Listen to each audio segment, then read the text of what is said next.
Welcome back to Retro Wednesday at the Tidarium Hangar. This is Mike, and today I want to talk to you about Kenner aliens versus the new Lanard. And you're probably saying, Mike, why are you even bothering with these cheap Lanard? Well, they're not just cheap, they're ultra cheap because they're kind of on clearance, and they're in a bit of a transition to new figures.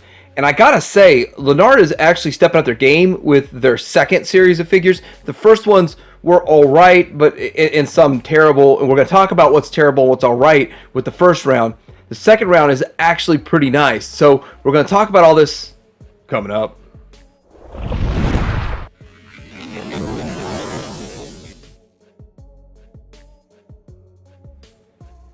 So first off, I want to talk about the human figures. You can see I need a Kenner alien crawler figure there to hold up these guys. It's kind of crazy. This one doesn't stand very well, but if you look side by side, it almost looks like these are trying to be the same character. It's more or less in a way, and we're going to look at the differences between each one of these. Now, I have to say that first off, Kenner always tries to put in some sort of an action element to where it's kind of strange, but he moves his waist, but his head doesn't move.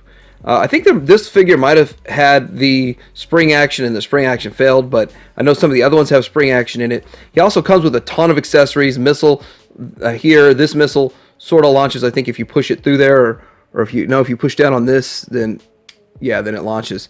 So there's a lot of stuff with the Kenner, and this other gripper thing here, would have liked it if it actually gripped like long arm or something like that from Cops. But that's what this guy looks like. And then next to this other one over here, this Lanard version of this guy, here's the thing. The Lanard has no articulation either. So 5 POA, 5 POA.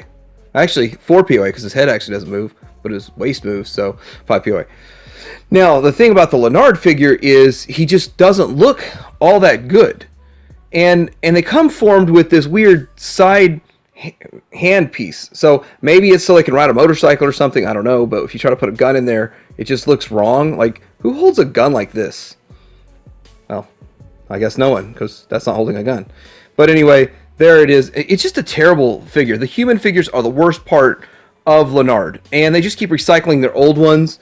And for some reason, I thought he was going to have some like elbow and knee articulation just to make it a little bit better. Now, you see side by side, size-wise, it looks like these are closer to the 5.5 inch, which is what they did with Waterworld, and it's what they did with Robin Hood. And so they would fit in real well with Robin Hood and Waterworld and the rest of what Kenner was doing back in the early 90s based off all of those movies and franchises.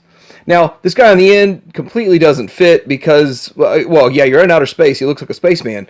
But he doesn't fit for the fact that he wasn't a character in a movie or a show or anything like that. They just kind of squeezed in a mold that they already had. Let's throw it in there just for fun. Now, so we got this guy here, and he has like an action. And I don't know if I have all of his parts or anything, but I did get all these from one guy got like an almost entire collection for around $100. But anyway, he does have some sort of spring mechanism in him, and that's really about it for this guy here. Room for backpack pieces on the back there. But again, the Kenner figures aren't great, but I think they feel better and look better and work better than what we get with Lanard. Alright, so we've got these two different aliens here. This one on the right is a Lanard with a bright color, and then this one over here is Kenner. Now, let's look at Kenner. Kenner did kind of, during this era, base their figures off of sort of a different animal. The whole idea was that they kind of got into a different animal, and instead of being a humanoid, they were more of whatever, follow that animal. So with this one here, this is the closest one out of all the ones that I have that looks like a Kenner alien, like what I remember in the movies. So that's why I'm using this guy for an example. Now, you do have some articulation in the head, articulation in the arms. It looks like you do some waist articulation in here. I don't know. And then legs, I won't really count that. And you do have articulation in the tail.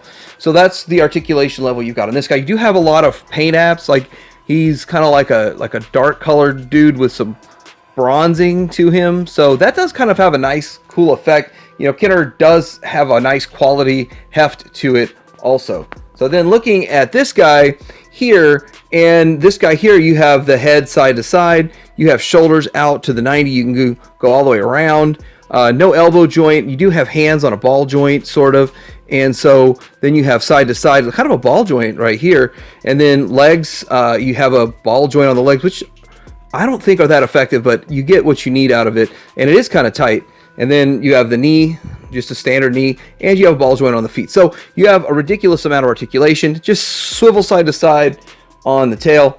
And so you got ridiculous amount of articulation with this guy for comparison to what you got with Kenner. Now, looking at him, this thing is way lighter and feels way cheaper, but I think it looks okay. It sort of matches the aesthetic really well for what it does and for the price point. I mean, this was set at a $15 price point, and this guy came with this accessory for $15. But or no, I'm sorry, that was $10 at the $10 price point.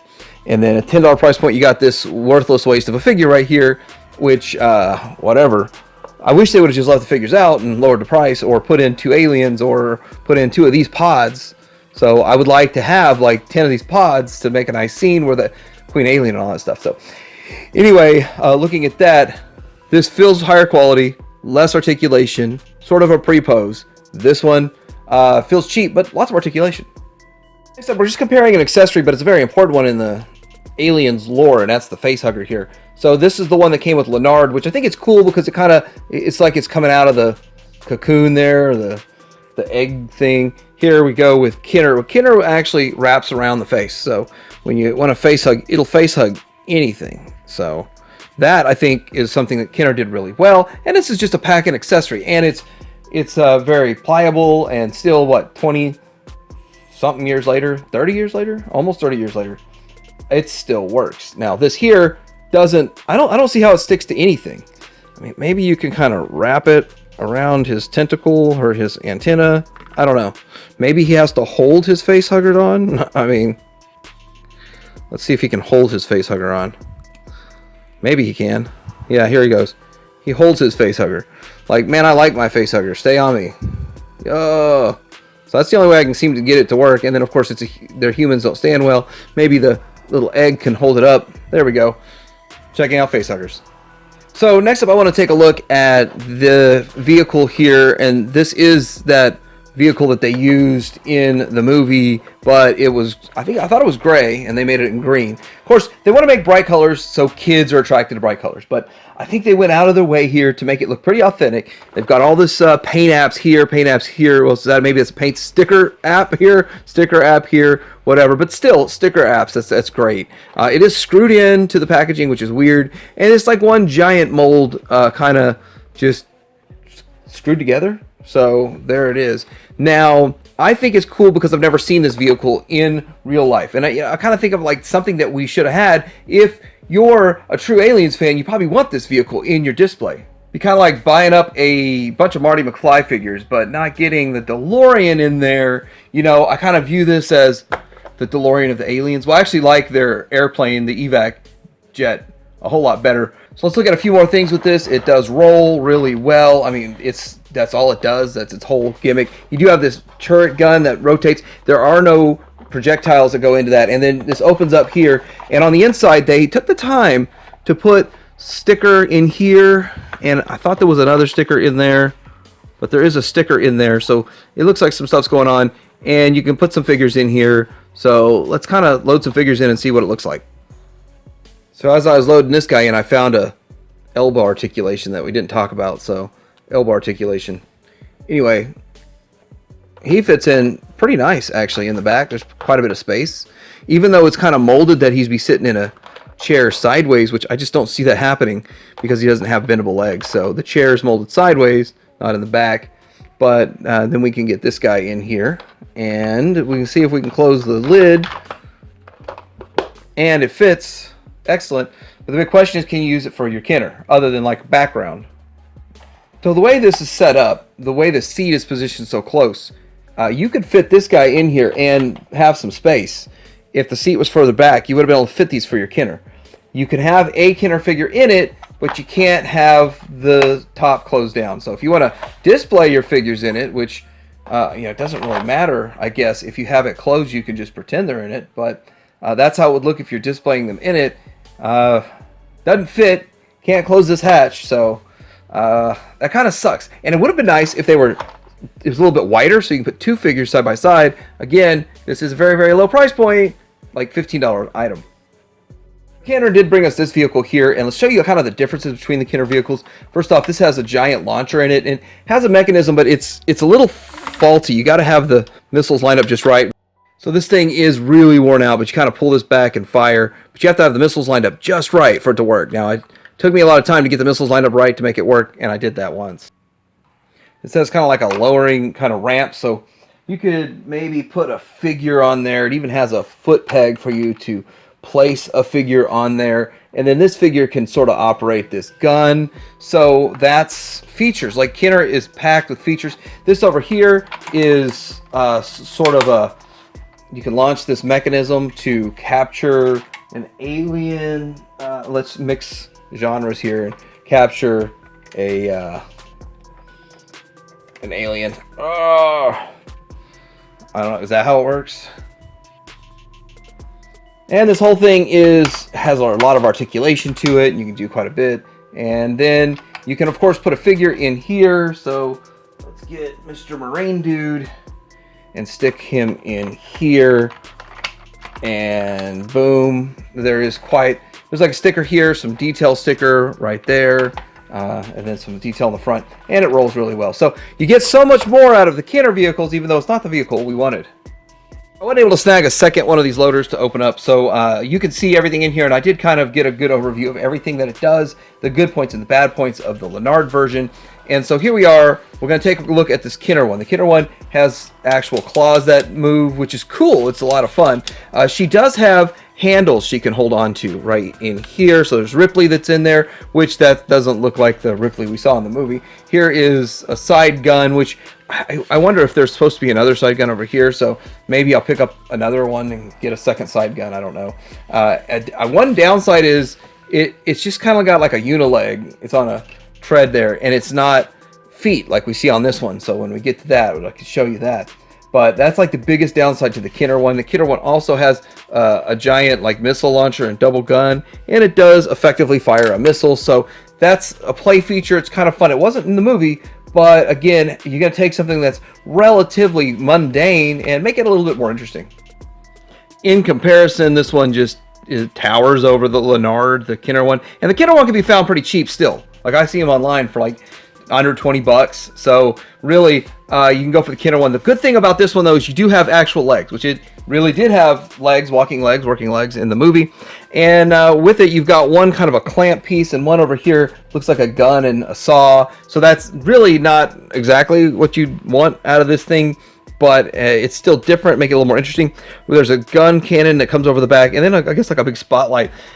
So it has some stuff to it. It's missing anything for the figure to hold on to. When you stick the figure in there, his hands just kind of dangle down like he's not controlling it or anything. So that's a big down point and a big negative. But you get a green version of the alien we've already reviewed in this, and you get another Lanard figure that doesn't look to have any articulation. So here are the two Lanard Queens, and I think that they look really good. They just kind of seem massive and giant, and they have like extra articulated arms that are coming out of the chest. They have some articulation in the legs and the hands, not the hands, and the arms, elbow, shoulder, the head. The thing about this new one, it's 20 bucks right now, and it has some lights and sounds with it. So it's the same price as this one was when it came out. Now they clearance this one out to like, depending on where you're at, anywhere between like 12 and 15 bucks. But I went ahead and got a clearance one of these, and I got one of these, and that's how they look. They look good. You can attach the tail, but let's compare it to Kenner. So to get it all in a frame, this is the Kenner Queen alien, and it looks way different. It's way smaller, of course. The impressive part about Lanard's Queen is the size, and I think that's probably the best part of this entire thing. So anyway, looking at this, you do get the little face, secondary face, kind of like you do with this guy up here. Let me push this, and you can see like the secondary face head that comes out. And then you have that with this too. And then you have all of these arms, like a ton of arms with the Kenner one. It's kind of crazy. And then you can push this button, and it makes it kind of knock over an opponent. So that was the action feature, which I don't know how awesome that action feature really is. But not much articulation, and sort of stuck in one kind of a squatting pose. I could say we can do a little bit more with this guy, but or this gal, this lady here. But yeah, that's the difference. And I do really like the Lanard Queen, even though this one has a more premium kind of paint to it. I like the purple one the best, even though this one has electronics. Next up, to get this guy here opened up, have a look at him, and just kind of see for the $10 price point what's on the shelf right now and how it stacks up to both Kenner and Neca. So right out of the box, these newer ones that they've got on the shelf in 2021 are simply upscaled versions of the originals with a couple of added paint features, and you got some added stuff going on the arm here. So the big difference really is this is a premium, what they call a collector's version. And I think it is better. I think that overall it's better. Now this one here stands really well. Now one of the problems that I've just noticed with this thing right out the box is that really loose hip joint. So it holds its pose okay, but it just felt really loose. As the other one was a lot tighter. So I'm not sure about that. Maybe just when they upscaled it, they just got a tolerance a little bit off.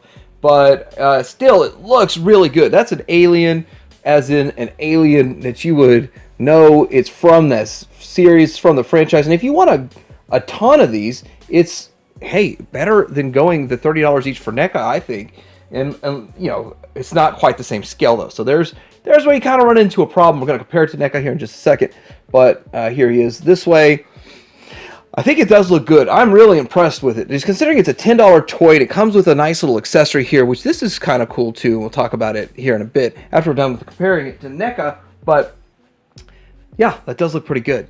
Now, here is the Neca. Now, see how well this stands? You're going to see, well, okay, the hips are loose. Everything's got some sort of issue, right? But Neca, on the other hand, it is really hard to make the Neca one stand.